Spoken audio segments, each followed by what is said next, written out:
आज की कहानी है क्या था रघुवीर का राज। बचपन में उस गेहुए रंग की देहाती बाला का नाम तिजोरी रख दिया गया था। समय के साथ साथ वो निखरती चली गई और अब वह 16 सावन देखते हुए इंटर पास करने के बाद अपने पिता रघुवीर यादव का कामकाज देखती है। उसका तिजोरी नाम इसीलिए रख दिया गया था कि उसके खेतीहर किसान पिता रघुवीर यादव ने चोरी डकैती के डर से उसके जन्म होने वाले दिन ही लोहे की मजबूत तिजोरी खरीदकर अपने घर के बीच वाले कमरे की मोटी दीवार में इतनी सफाई से चिनवाई थी कि दीवार देखकर कोई समझ ही नहीं सकता था कि उस दीवार में तिजोरी भी हो सकती है। अनाज उपजाने के साथ साथ रघुवीर यादव की मंडी में आड़त भी थी और छोटे किसानों की फसलों को कम दामों में खरीदकर ऊंचे दामों पर बेचने का हुनर उन्हें मालूम था। उनका बेटा महेश तिजोरी से 3 साल छोटा था। पढ़ाई से ज्यादा महेश का मन गुल्ली डंडा और कंचे खेलने में लगता था। पेड़ों पर चढ़कर आम तोड़ने में भी उसे मजा आता था। इसके उलट तिजोरी को तीसरी जमात में ही 20 तक के सारे पहाड़े याद हो गए थे। 12वीं जमात तक कभी ऐसा नहीं हुआ कि उसने गणित में 100 में से 99 नंबर ना पाए हों और सभी विद्यार्थियों को पछाड़कर वो फर्स्ट डिवीजन ना आई हो। यही वजह थी कि दिन भर की सारी कमाई का हिसाब रघुवीर यादव ने 10वीं पास करते ही तिजोरी को सौंप दिया था। तिजोरी को उस लोहे की तिजोरी के तीनों खानों की खबर थी कि कहाँ क्या रखा है। रकम बढ़ी तो रघुवीर यादव ने जेवरों को गिरवी रखने का काम भी शुरू कर दिया था और इसका लेखा जोखा भी तिजोरी के पास ही था। 12वीं जमात के बाद उस गांव में डिग्री कॉलेज खुलने की बात तो कई बार उठी, पर अभी तक खुल नहीं पाया था और इसके चलते तिजोरी की आगे की पढ़ाई ना हो सकी। घर के काम में माँ का हाथ बटाने के साथ साथ खेत खलियान और हाट बाजार का जिम्मा भी तिजोरी के पास था। पहले तो वो अकेली ही पूरे गांव में अपने काम से घूमती रहती थी। फिर जब महेश बड़ा हुआ तो उसको साथ लेकर अपने खेतों में गुल्ली डंडा खेलने या महेश के संगी साथियों के साथ खेलने निकल जाती। तिजोरी की हरकतें देखकर कोई अनजान आदमी सोच भी नहीं सकता था कि वो 5 फुट 2 इंच की लड़की 12वीं जमात पास कर चुकी है। उन्हीं दिनों गांव में नए पावर हाउस बनाने और ऊंचे खंभे गाड़कर उन पर बिजली के तार कसने का काम करने के लिए कॉन्ट्रैक्टर सुनील के साथ शहर से कुछ अनुभवी व हल्के फुल्के तकनीकी काम जानने वाले मजदूरों ने उस गांव में डेरा डाला। वो सभी हाई स्कूल या इंटर तो पास थे ही और बिजली महकमे द्वारा ट्रेंड भी थे, पर नौकरी पक्की नहीं थी। एक दिन तिजोरी महेश के साथ गेहूं की कट चुकी फसल को बोरियों में भरवाकर खेत के पास ही बने पक्के गोदाम में रखवाने घर से निकलकर जा रही थी तो रास्ते में पड़ने वाले आम के पेड़ के पास रुक गई।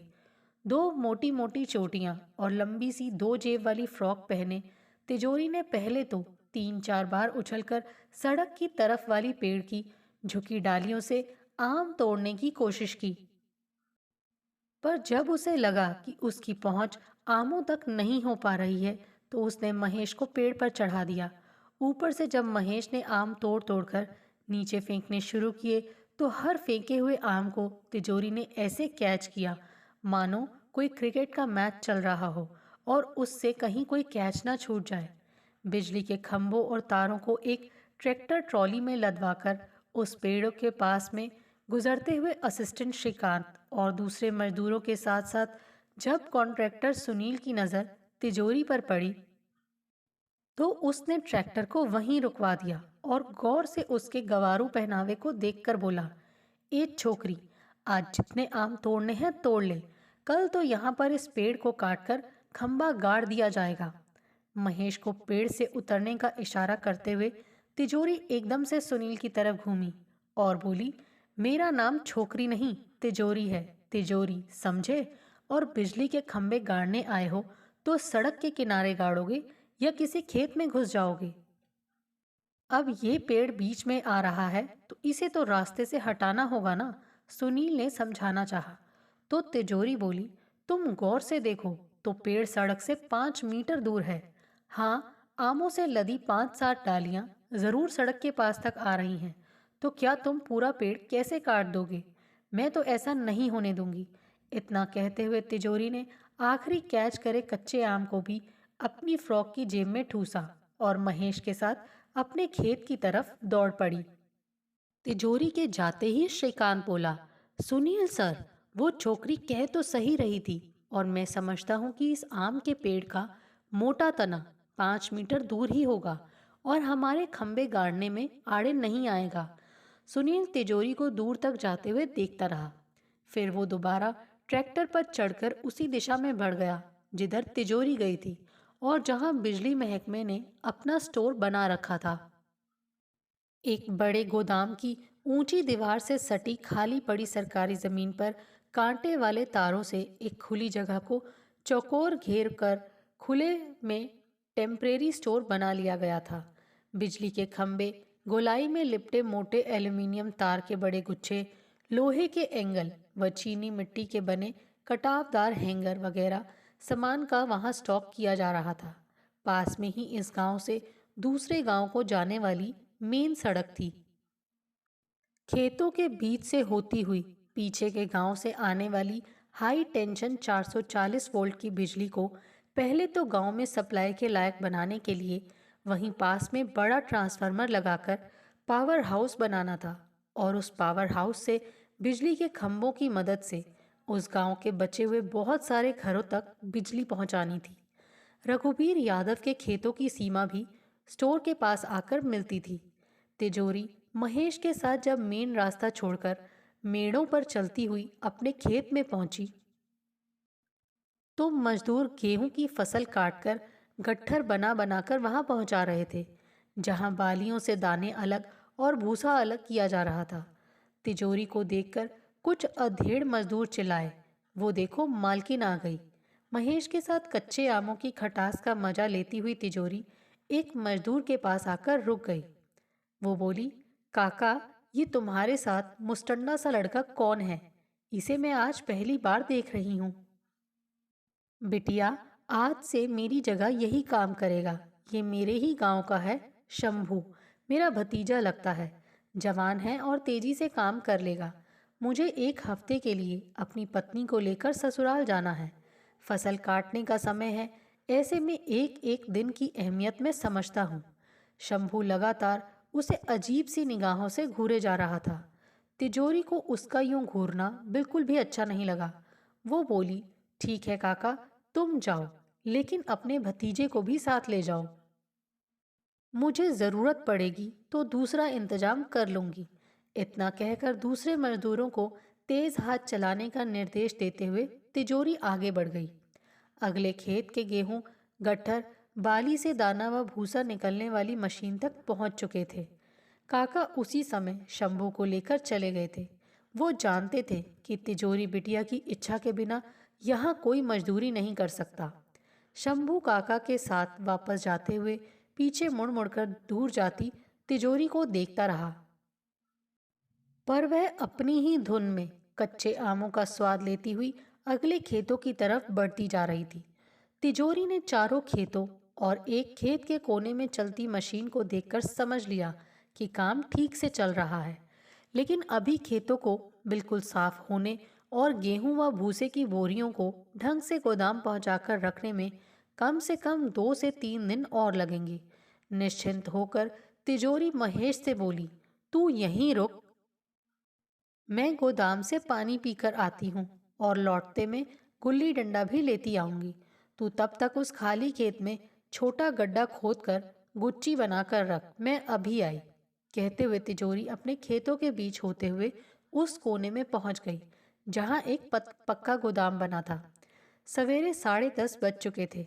अपनी फ्रॉक की जेब से चाबी का गुच्छा निकालकर तिजोरी ने गोदाम के शटर के दोनों ओर लगे ताले खोलकर शटर उठाना शुरू ही किया था कि उसकी नज़र गोदाम की दीवार से सटाकर कांटेदार तारों से घेर कर बनाए हुए बिजली महकमे के उस स्टोर पर पड़ी, जहां श्रीकांत स्टोर चेक कर रहा था और कॉन्ट्रैक्टर सुनील अपने ज़रूरी रजिस्टर के पन्ने पलट रहा था। आधा शटर ऊपर उठाकर तिजोरी रुक गई। फिर गोदाम की शटर वाली दीवार के कोने पर जाकर उसने उस खुले स्टोर में झांका। श्रीकांत की नजर जब तिजोरी पर पड़ी तो उसने अपने बॉस को इशारा किया। चूंकि सुनील की पीठ तिजोरी की तरफ थी, इसीलिए इशारा पाकर वो पलटा और उसे देखकर दंग रह गया। अपने रजिस्टर वहीं रखकर और श्रीकांत को स्टॉक चेक करते रहने की कहकर सुनील तिजोरी के करीब आया और एक अजीब सी उमंग में भरकर बोला, तुम यहाँ? हाँ, ये जिस दीवार से सटाकर तुमने अपना स्टोर बनाया है, ये गोदाम मेरे पिताजी का है और इसके आसपास के चारों खेत भी हमारे ही हैं। पर तुम यहाँ क्या करने आई हो? मैं तो गोदाम से अपना गुल्ली डंडा निकालने आई हूँ। फिर प्यास भी लग रही थी तो सोचा कि पानी भी पी आऊं। तो तुम्हारे गोदाम में प्यास बुझाने का भी इंतजाम है। कहने के साथ साथ सुनील उसकी देह को घूरने लगा। तिजोरी बोली, लगता है शादी नहीं हुई अभी तक। जिस प्यास को तुम बुझाना चाह रहे हो उसके लिए तुम्हें कोई दूसरा दरवाजा खटखटाना पड़ेगा। सुनील तिजोरी के शब्द सुनकर चौंक गया। गांव की ये गंवार सी दिखने वाली लड़की को एक पल भी नहीं लगा उसका इरादा समझने में।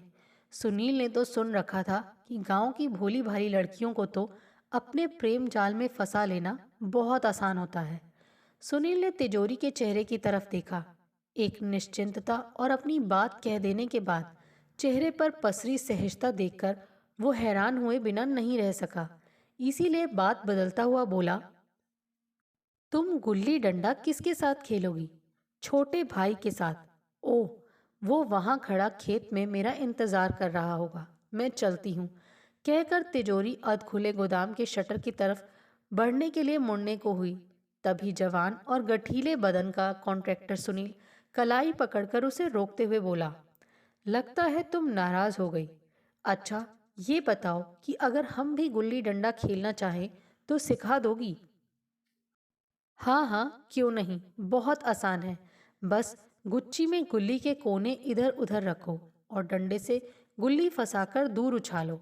अगर सामने वाला गुल्ली कैच कर ले या गिरी हुई गुल्ली की जगह पर खड़े होकर गुच्ची पर रखा डंडा पीट दे तो खिलाड़ी आउट। उसके बाद दूसरे खिलाड़ी का नंबर। और अगर सामने वाला कैच ना कर पाए और डंडे को भी ना पीट पाए तो? कलाई की पकड़ और उंगलियों की हरकत का आभास करते हुए तिजोरी ने एक गहरी नजर सुनील पर डाली। फिर अपनी कलाई की उस जगह को घूरा जहां सुनील का हाथ था। सुनील ने तुरंत तिजोरी की कलाई छोड़ दी तो वह बोली, बाकी बातें खेत के मैदान में। अगर तुम गुल्ली डंडा खेलना चाहोगे तो। अब तो मैं तुम्हारे साथ जरूर गुल्ली डंडा खेलूंगा। सुनील ने कहते हुए जब उसके चेहरे की तरफ देखा तो तिजोरी श्रीकांत को एक एक खंबा गिनते देखकर पूछ बैठी, वो तुम्हारा साथी एक एक करके क्या गिन रहा है? स्टॉक चेक कर रहा है, बिजली के कुल खंभों की गिनती कर रहा है। पहले स्टोर में कुल जमा स्टॉक को मिलान करना होता है, फिर सारा स्टॉक आ जाने पर ही काम शुरू होता है। इसका मतलब है कि उसका पूरा दिन तो खंभों की गिनती करने में ही निकल जाएगा। हाँ, अक्सर ऐसा ही होता है। कल रात से ही तो ये टेम्परेरी स्टोर बनाकर सामान स्टॉक होना शुरू हुआ है। सुनील ने जैसे ही कहा तो तिजोरी बोली, लेकिन मुझे ये काम मिला होता तो मैं भी सभी स्टॉक की गिनती 1-2 घंटे में करके बता देती। ऐसा हो ही नहीं सकता। सुनील ने कहा तो वह हैरान होते हुए बोली, इस समय मुझे गुल्ली डंडा खेलने के साथ साथ और भी बहुत से काम हैं। हाँ, तुम चाहो तो मैं 5 मिनट में कुल खंभों के स्टॉक की गिनती करके बता सकती हूँ। अच्छा, चल कर बताओ तो हम जाने। ठीक है, मैं गोदाम में रखे घड़े से ठंडा पानी पीकर आती हूँ। आओ, चलो तुम्हें भी पिला दूं। सुनील तिजोरी के पीछे पीछे अंदर आ गया। गोदाम में घड़े के साथ साथ फ्रिज भी रखा था, जिसकी हल्की आवाज ही बता रही थी कि वो चालू हालत में है। फ्रिज देखकर सुनील बोला, वाह, यहाँ तो फ्रिज भी है। लेकिन तिजोरी को घड़े की ओर बढ़ते देखकर पूछ बैठा, तुम फ्रिज का पानी नहीं पीती? नहीं, मुझे फ्रिज का पानी बिल्कुल भी अच्छा नहीं लगता। पर तुम पीना चाहो तो फ्रिज से ठंडी बोतल निकाल कर पी सकते हो और एक बोतल अपने दोस्त के लिए भी ले जा सकते हो। इतना कहकर तिजोरी ने घड़े से पानी निकालकर घटाघट पी डाला और सुनील से बोली, तुम फ्रिज से 2 ठंडी बोतलें निकाल कर चलो। मैं गुल्ली डंडा लेकर और गोदाम बंद करके तुम्हारा काम आसान करने पीछे से आती हूँ। बोतलें वापस रखनी भी तो होंगी। तुम गोदाम बंद कर दोगी तो बोतल तुमसे कल ले लूंगी। आजकल तो मैं रोज यहाँ आती हूँ। सुनील बोतलें लेकर तिजोरी के बारे में ही सोचता हुआ बाहर चला गया। वह तो शहरों की लड़कियों को ही तेज तर्रार और बातचीत में माहिर समझता था, पर यहाँ तो तिजोरी सीधी सी दिखने वाली तिजोरी की तो बात ही बिल्कुल अलग है। सुनील ने मन बना लिया कि आज वो उसके साथ गुल्ली डंडा जरूर खेलेगा। उसके दिलो दिमाग में तिजोरी की तस्वीर बस गई। उसे दिल के आसपास एक खिंचाव महसूस होने लगा था। गोदाम के भीतर का एकांत और आधा उठा हुआ शटर। गांव की भोली भाली सामान्य सी लड़की, लेकिन पा उसे गले लगाना तो दूर, उसे छूने की भी वो हिम्मत ना जुटा सका। शहर में रहने वाला समझदार जवान कॉन्ट्रैक्टर हाथ में लिए डंडे से उसने ऊंचाई पर रखे खम्भों को गिना, फिर चौड़ाई की लाइनों को गिनकर मन ही मन 19 को 9 से गुणा करके बता दिया। कुल खंबे 171 हैं। सुनील ने रजिस्टर से मिलान किया। स्टॉक रजिस्टर भी अब तक आए खंभों की तादाद इतनी ही दिखा रहा था। सुनील और श्रीकांत हैरानी से एक दूसरे का मुंह ताकने लगे। तभी तिजोरी सुनील से बोली, चल रहे हो गुल्ली डंडा खेलने? अपने भरोसेमंद शादीशुदा असिस्टेंट श्रीकांत को जरूरी निर्देश देकर सुनील तिजोरी के पीछे पीछे उस खाली खेत तक आ गया, जहां महेश बेसब्री से उसका इंतजार कर रहा था। सुनील को देखकर महेश भी पहचान गया। महेश के पास पहुंचकर तिजोरी बोली, तुझे अगर प्यास लगी है तो ये ले चाबी और गोदाम का शटर खोलकर पानी पीकर आ जा। फिर हम तीनों गुल्ली डंडा खेलेंगे। नहीं, मुझे अभी प्यास नहीं लगी है, चलो खेलते हैं। मैंने ये छोटा सा गड्ढा खोदकर अंडाकार गुच्ची बना दी है, लेकिन पहला नंबर मेरा रहेगा।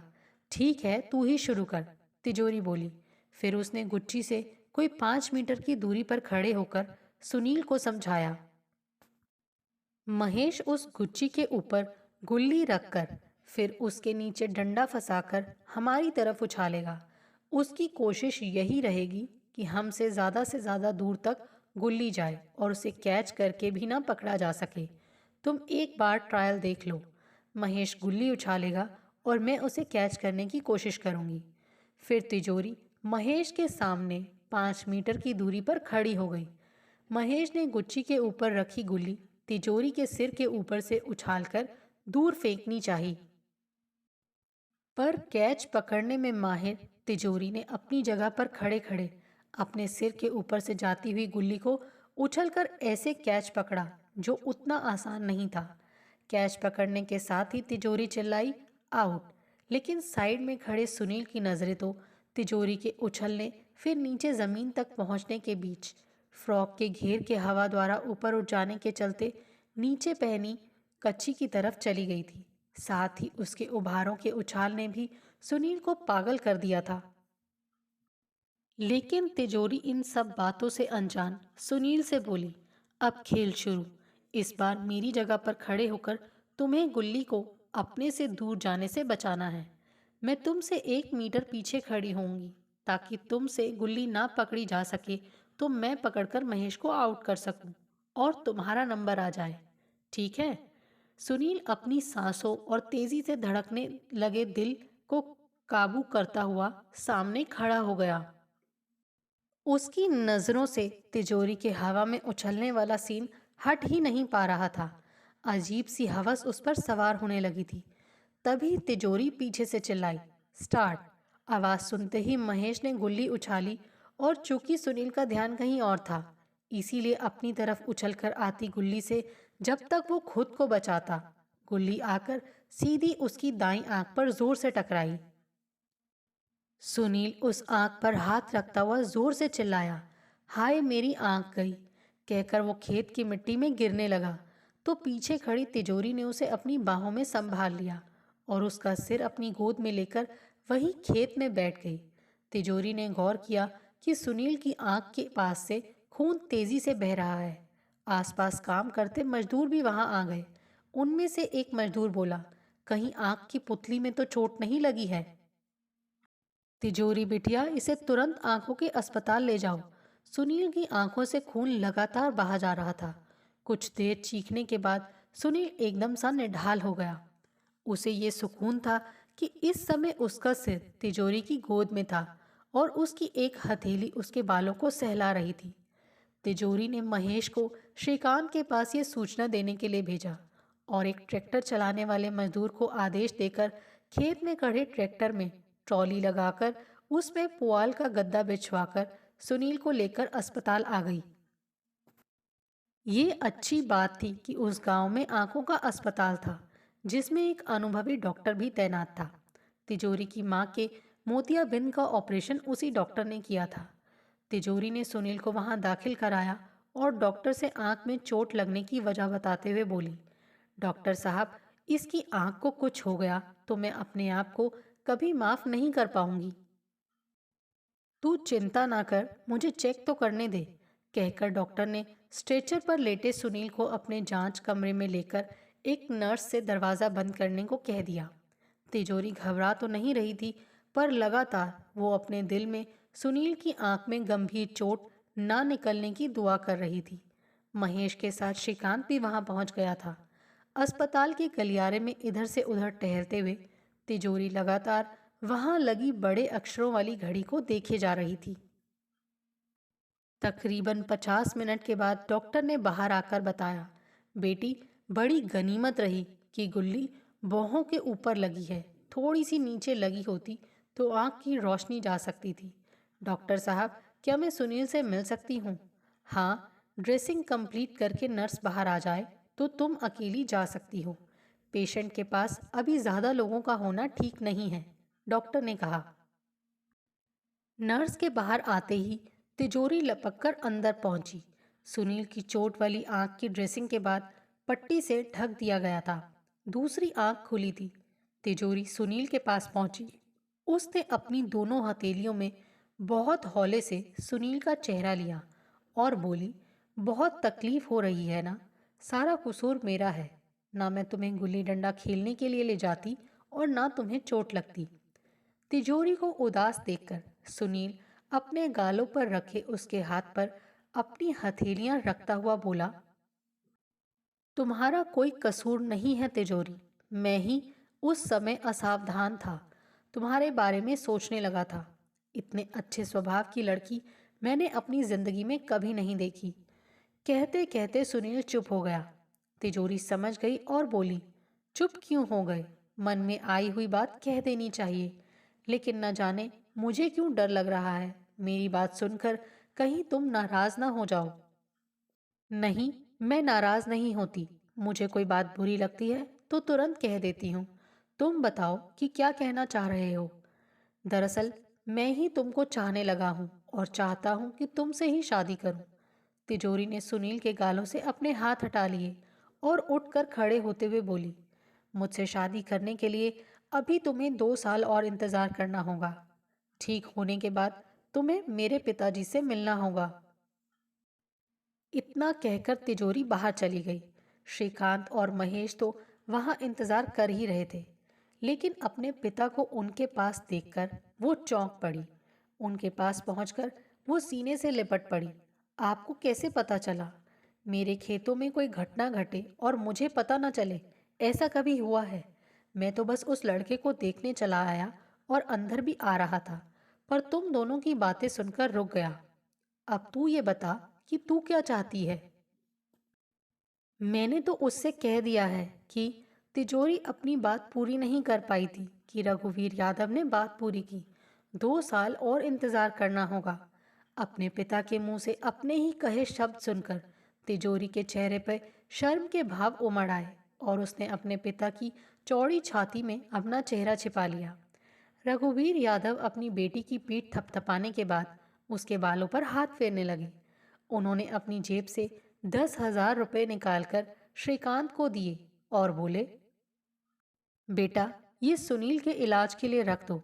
कम पड़े तो खेत में काम कर रहे किसी मजदूर से कह देना। खबर मिलते ही मैं और रुपए पहुंचा दूंगा। इतना कहकर वो तिजोरी और महेश को लेकर घर की तरफ बढ़ गए। अगले दिन तिजोरी अपने भाई महेश के साथ रोज की तरह खेत पर गई। आज उसका मन खेत पर नहीं लग रहा था। पानी पीने के लिए वो गोदाम की तरफ गई तो उसने किनारे पर जाकर बिजली महकमे के स्टोर की तरफ झांका। तभी सामने वाली सड़क पर एक मोटरसाइकिल रुकी। उस पर बैठा लड़का सिर पर गमछा लपेटे और आंखों में चश्मा लगाए था। तिजोरी को देखते ही उसने मोटरसाइकिल पर बैठे बैठे ही हाथ हिलाया, पर तिजोरी ने कोई जवाब नहीं दिया। वो उसे पहचानने की कोशिश करने लगी, पर दूरी होने के चलते पहचान न सकी। तभी जब स्टोर में काम करते श्रीकांत की नज़र तिजोरी पर पड़ी, तो श्रीकांत उसे वहां खड़ा देख उसके करीब चलकर जैसे ही आया, वो बाइक सवार अपनी बाइक स्टार्ट करके चला गया। तिजोरी के करीब आकर श्रीकांत बोला, हेलो तिजोरी, कैसी हो? उस बाइक सवार को लेकर तिजोरी अपने दिमाग पर जोर देते हुए उसे पहचानने की कोशिश कर रही थी, लेकिन श्रीकांत की आवाज़ सुनकर वहां से ध्यान हटाती हुई बोली, मैं ठीक हूँ, यहाँ से खाली होकर तुम्हारे बॉस को देखने अस्पताल जाऊंगी। वैसे कैसी तबीयत है उनकी? आज शाम तक उन्हें अस्पताल से छुट्टी मिल जाएगी। डॉक्टर का कहना है चूंकि आंख के बाहर का घाव है, इसीलिए वे आंख पर पट्टी बांधकर काम कर सकते हैं। मैं शाम को उन्हें लेकर सरकारी गेस्ट हाउस में आ जाऊंगा। लेकिन क्या ऐसा नहीं हो सकता कि जब वो पूरी तरह से ठीक हो जाएं, तब काम करना शुरू करें? चोट गंभीर होती तो वैसे भी वो काम नहीं कर पाते, पर जब डॉक्टर कह रहा है कि चिंता की कोई बात नहीं, तो दौड़ भाग का काम मैं देख लूंगा और इस स्टोर को वो संभाल लेंगे। फिर हमें समय में ही काम पूरा करके देना है, तभी तो अगला कॉन्ट्रैक्ट मिलेगा। ठीक है, मुझे कल भी खेत पर आना ही है। यहीं पर कल उससे मिल लूंगी। तुम्हें अगर प्यास लग रही हो तो मैं फ्रिज से पानी की बोतलें निकाल कर देती जाऊं। नहीं, ठीक है, मैं चलती हूँ, कल मिलूंगी। कहकर तिजोरी उस खेत की तरफ चली गई जहां बालियों से गेहूं और भूसा अलग करके बोरियों में भरा जा रहा था। अगले दिन पिताजी के हिसाब किताब का बराबर मिलान करने के चलते तिजोरी को देर होने लगी। जैसे ही हिसाब मिला तो वो उसे फेयर करके लिखने का काम महेश को सौंपकर अकेले ही खेत की तरफ आ गई। चूंकि तिजोरी तेज चलती हुई आई थी और उसे प्यास भी लग रही थी, इसीलिए उसने सोचा कि पहले गोदाम में जाकर घड़े से पानी पी ले और फिर सुनील का हालचाल लेने चली जाएगी। तिजोरी ने गोदाम के शटर के दोनों ताले खोले और अंदर घुसकर घड़े की तरफ बढ़ ही रही थी कि अचानक शटर गिरने की आवाज सुनकर वो पलटी। कल जो बाइक पर सवार लड़का था उसे वो पहचान गई। फिर उसके बढ़ते कदमों के साथ उसके इरादे भांपते हुए बोली, ओह, तो तुम शंभू हो। मुझे लग रहा है कि उस दिन मैंने तुम्हारी नीयत को सही पहचान लिया था। लगता है उसी दिन से तुम मेरी फिराक में हो। ऐसा है तिजोरी, शंभू जिसे चाहता है उसे अपना बनाकर ही रहता है। उस दिन तो मैं तुम्हें देखते ही पागल हो गया था। आज मौका मिल ही गया। अब तुम्हारे सामने दो ही रास्ते हैं, या तो सीधी तरह तुम मेरी बाहों में आ जाओ, नहीं तो। कहकर वो उसे पकड़ने के लिए लपका। तिजोरी ने गोदाम के ऊपर बने रोशनदानों की ओर देखा और ऊपर मुंह करके पूरी ताकत से चिल्लाना शुरू कर दिया, बचाओ बचाओ। तिजोरी को चिल्लाता देख शंभू तकरीबन छलांग लगाता उस तक पहुंच गया। तिजोरी की एक बाह उसकी हथेली में आई, लेकिन तिजोरी सावधान थी, इसीलिए पकड़ मजबूत होने से पहले उसने अपने को छुटाकर शटर की तरफ बचाओ बचाओ चिल्लाते हुए दौड़ लगानी चाही। पर इस बार शंभू ने उसे तकरीबन जकड़ लिया। शटर के तेजी से उठने की आवाज आई। जैसे ही शंभू का ध्यान शटर खुलने पर एक आंख में पट्टी बांधे इंसान की तरफ गया, तिजोरी ने उसकी नाक पर एक झन्नाटेदार घूंसा जड़ दिया और जब तक शंभू संभलता, सुनील ने उसे फिर संभलने का मौका ही नहीं दिया। अपनी आंख की चोट की परवाह न करते हुए उसने अपने घूंसों की जोरदार चोटों से उसका जबड़ा तोड़ डाला। तभी हालात की गंभीरता को देखते हुए श्रीकांत के भी आ जाने से शंभू ने भाग जाना चाहा, पर शटर के बाहर खेतीहर मजदूरों की भीड़ के साथ रघुवीर यादव को खड़ा देखकर सुनील की पीठ से चिपकी तिजोरी अपने पिता की तरफ दौड़ पड़ी।